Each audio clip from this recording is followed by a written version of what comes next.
Imagine being blind your entire life, only to be healed in the most unexpected way, by mud and spit. That's exactly what happened to a man who encountered Jesus. This miraculous healing shocked onlookers and sparked intense debate. As Jesus and his disciples walked by, they saw a man who had been blind from birth. The disciples, like many at the time, assumed his blindness was caused by sin. "Who sinned, this man or his parents, that he was born blind?" they asked. But Jesus corrected them. "Neither this man nor his parents sinned," Jesus replied. "This happened so that the works of God might be displayed in him."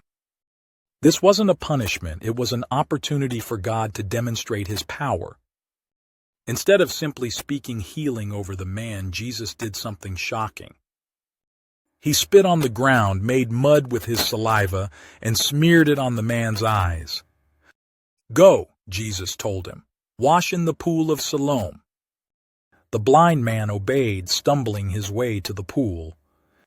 As he washed off the mud, his sight was restored. For the first time in his life, he could see. The miracle caused an uproar. Neighbors were confused. "Isn't this the man who used to sit and beg?" they asked. Religious leaders were outraged. The healing had taken place on the Sabbath, violating their strict rules. When the healed man testified about Jesus, the Pharisees interrogated him, refusing to believe that such a miracle could come from God. "How did he open your eyes?" they demanded. The man boldly responded, "If this man were not from God, he could do nothing." Despite the evidence, the Pharisees remained spiritually blind. They rejected Jesus, refusing to see the truth that was right before their eyes. This story isn't just about physical healing. It's about spiritual blindness and the power of obedience. The blind man received sight because he trusted and obeyed Jesus.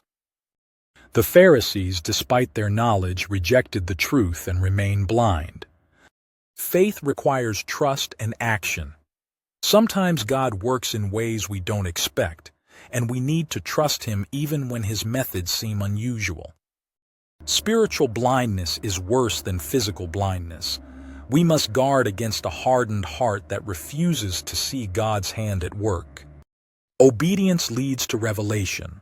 When we respond to God's commands, He opens our eyes to His truth. Are your eyes open to see what God is doing in your life?